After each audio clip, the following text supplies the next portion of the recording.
Hey guys, Zibboyeye or just Zib is fine, and today we're once again looking at a J-horror film alongside its US remake. Today we're looking at Dark Water and its American counterpart of the same name. The Japanese movie presents familiar waters to fans of J-horror. The story is based on the book Dark Water, authored by Koji Suzuki of The Ring fame. Dark Water wound up with a similar fate to Suzuki's other book, Birthday. Birthday was an anthology, however only one story from it was brought to cinema as Ring Zero. Similarly, Dark Water is a collection of short stories from which the tale Floating Water served as the sole basis for the film adaptation. Producing the film is longtime producer of the Ju-on series Takashige Chise. Directing and scripting the film is Hideo Nakata, whose career, similar to Suzuki's, Ringu sparked into fame. Dark Water would seep into Japanese theaters amidst the year 2002, the same year The Ring was popularizing J-horror remakes in the West. An American remake of Dark Water would enter production via Touchstone Pictures and release in 2005. There wasn't much word on production I could find, and I didn't recognize the writer or director's other works. So instead of giving you behind-the-scenes insight through journalistic means, I'm gonna riff at this early Blu-ray cover. And this is the Blu-ray for Dark Water. You see, we've got this metallic swoosh here. It's kinda like Death's Scythe claiming good poster art. You may have seen this design on other Disney movies at the time. If it's good enough for Chicken Little, it's good enough for Dark Water, I guess. This is back when Blu-ray had to compete against HD DVDs, so supporters of Blu-ray made their movie covers promote the medium as much as the film itself. Like, look at this. The terror of Dark Water reaches new heights on Blu-ray disc.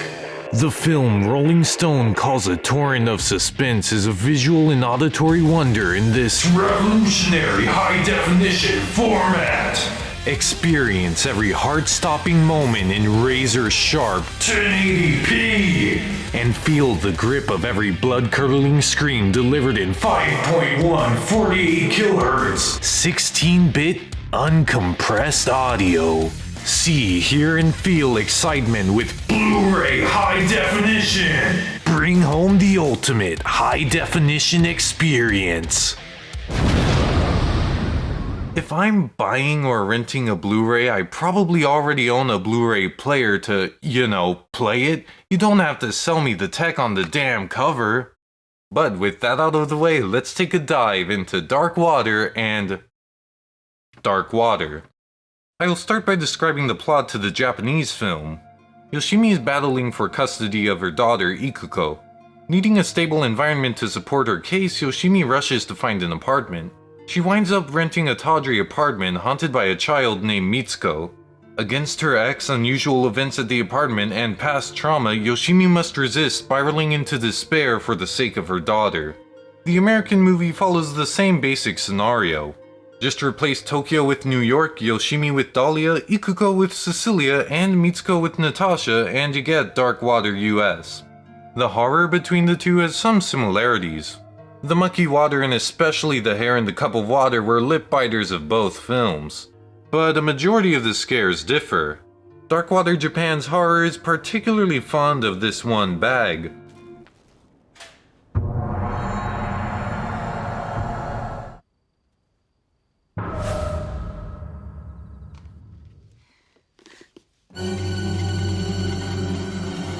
The redundancy dulled the scare each time for me. Thankfully, the horror in the US version is more varied. But the scares bore less impact for me. Like this one.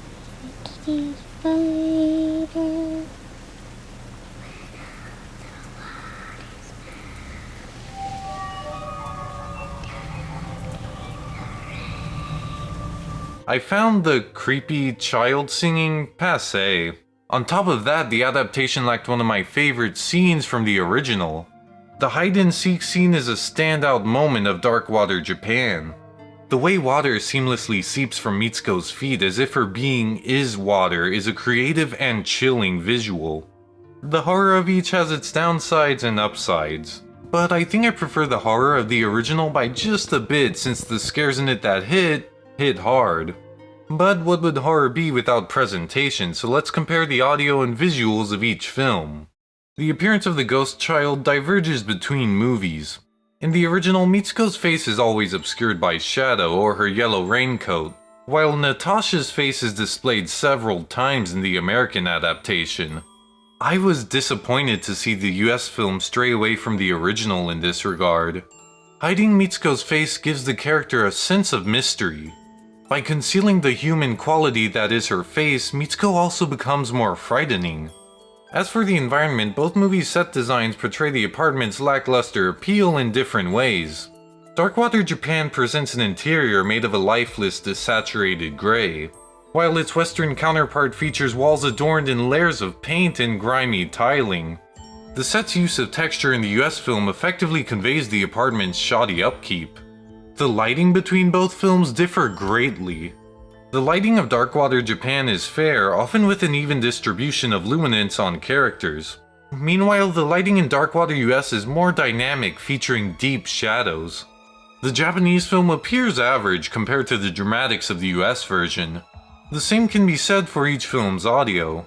Don't get me wrong, I give Japanese Darkwater's unique soundtrack props. It put me in an uneasy seat.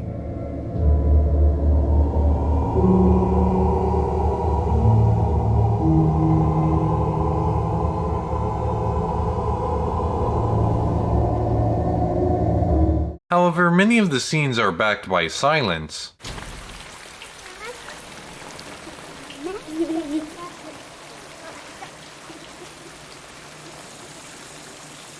The lack of music amidst the flooded apartment allowed me to take in every pitter-patter. In contrast, the US picture typically has music at the ready.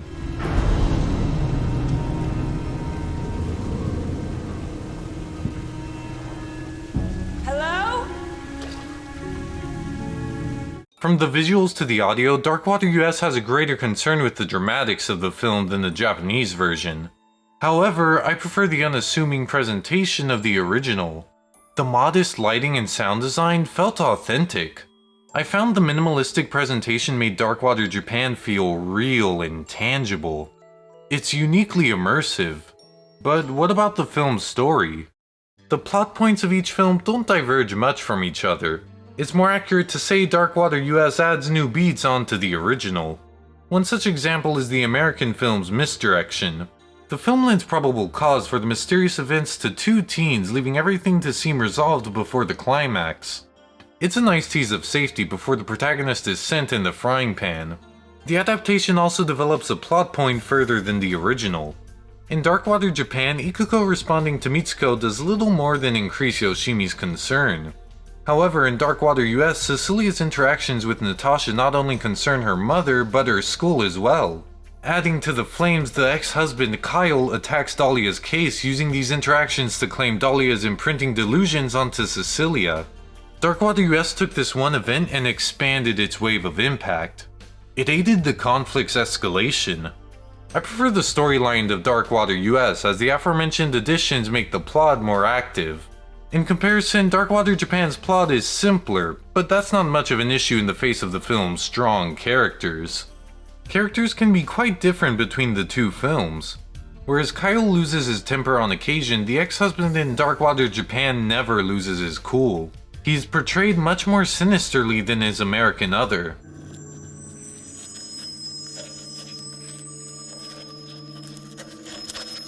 The ex in the Japanese film was a more intimidating foe, thus Yoshimi appears stronger standing against him. But whether it be Yoshimi or Dahlia, I enjoy the protagonist's goal. The lead suffers from trauma incurred from her mother abandoning her. The protagonist's battle for custody is not just a fight to protect her daughter, but a fight for self-actualization, to prove to herself that she has what it takes to be a better mother than the one she had. Her baggage gave her motivation depth. In addition, I find their psychological burden a strength of the characters. Although the way the characters display their torment varies. Dahlia's biggest breakdown occurs when she is alone in her apartment.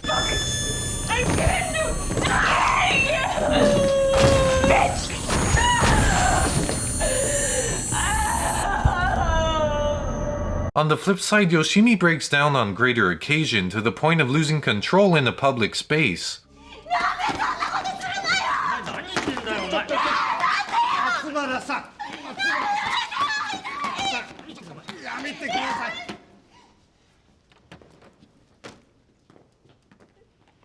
From a feminist critical perspective, one could favor Dahlia as her greater resilience to these outbursts subvert women's stereotypes. However, from a rhetorical stance, I am less fond of her display. It's easier to have an emotional moment alone when you have no one to hide from. Hence why I prefer the nervous collapses of Yoshimi.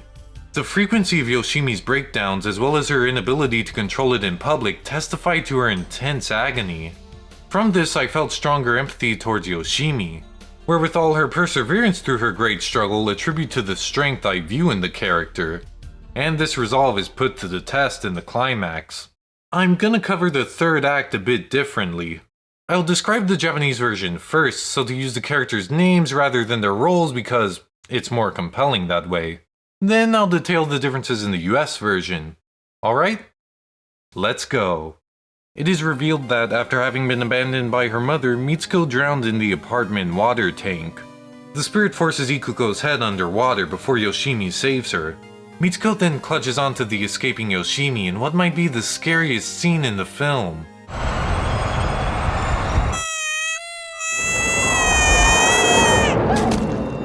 The shriek in her distorted face is such a shock.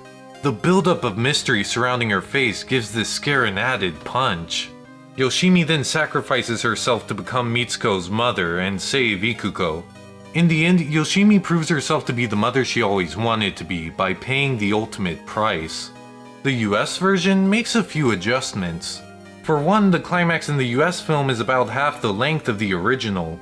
It's over too quickly, unlike the Japanese climax whose time allowed for a ride of tension with great escalation.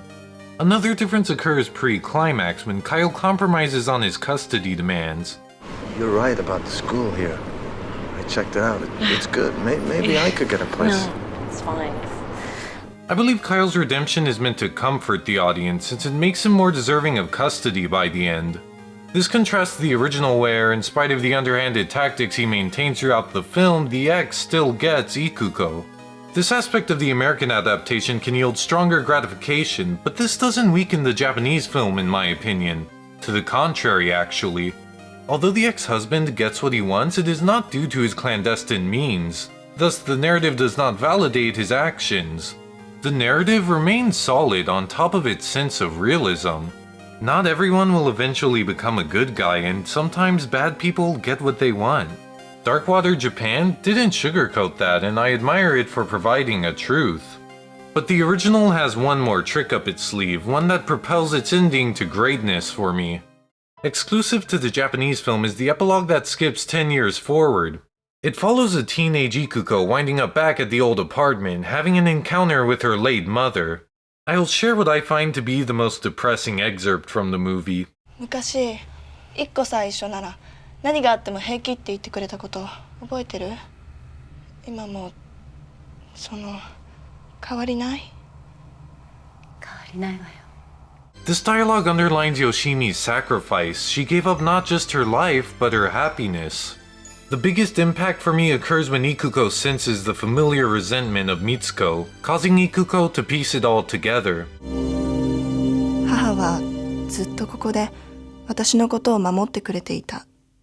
This ending is the glimmer of light that pierces through the narrative's despair. Ironically, to the world, Yoshimi is just another woman who abandoned her daughter. For a decade, only Yoshimi knew of her selfless acts she continued to suffer for. But after all these years, she gets a short reunion with her now-grown daughter, validating her sacrifice. But most of all, in spite of the world that sees Yoshimi as an irresponsible mother, Ikuko, the one Yoshimi loved most, understands and appreciates what her mother gave for her. In the end, after all of her misfortune, Yoshimi can at least find pleasure in that.